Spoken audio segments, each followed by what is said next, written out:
बिस्मिल्लाहिर्रहमानिर्रहीम किए। सैयद मेहदी बहरुल उलूम जो बहुत बड़े आलिम दीन थे नजफ़ अशरफ में, उनका शागिर्द कहता है कि मैं खाना खा रहा था, इससे पहले मैं खाना शुरू करता, दरवाज़ा खटखटाया तो मैंने देखा कि सैयद का, यानी जो मेरे उस्ताद हैं, उनका खादिम आया है। तो मैंने कहा क्या कहा? सैयद ने बुलाया आपको? मैं गया, मैंने देखा तो सैयद मुझे कह रहे हैं कि तुम्हारा हमसाया पिछले 3 दिनों से जो है वो मुश्किल में है और फाकों में ज़िंदगी गुजार रहा है। दुकान से खजूर कर्ज लेके खा रहा था, लेकिन आज दुकान वाले ने खजूर भी कर्ज देना उससे मना कर दिया। तो ये कहते हैं मुझे तो पता ही नहीं था। कहा अगर तुम्हें पता होता तो तुम काफिर हो जाते। यानी वाकई अगर मुसलमान को पता है कि उसका हमसाया मुश्किल में है और वो उसका ख्याल नहीं कर रहा, तो इंसान कुफ्र की तरफ जा सकता है।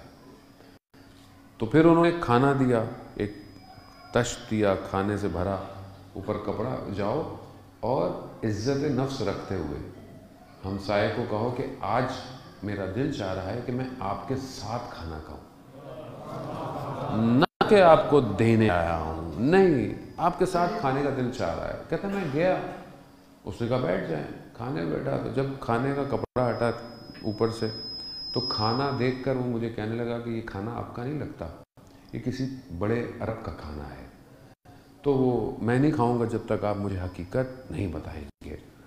तो कहते हैं कि फिर मैंने उनको बता दिया जो बात थी, तो वो रोने लगे। कहा कि मेरी ये मुश्किल सिर्फ मैं जानता था या खुदा जानता था। लेकिन ज़ाहिर है इंसान जब अपने आप को इस दर्जे पे पहुंचा दे तो उसे पता चल जाता है कि सामने वाले की मुश्किल क्या है। हमारा हाल मैं आपको तो नहीं कहूँगा अपना, मेरा हाल तो ये है कि मुझे बेचारा को मुश्किल बता भी रहा हो तो मैं सड़क से इधर से उधर मुड़ जाऊँगा कि मुझे पता ही ना चले इसकी मुश्किल क्या है, वरना खामखा मदद करनी पड़ जाएगी।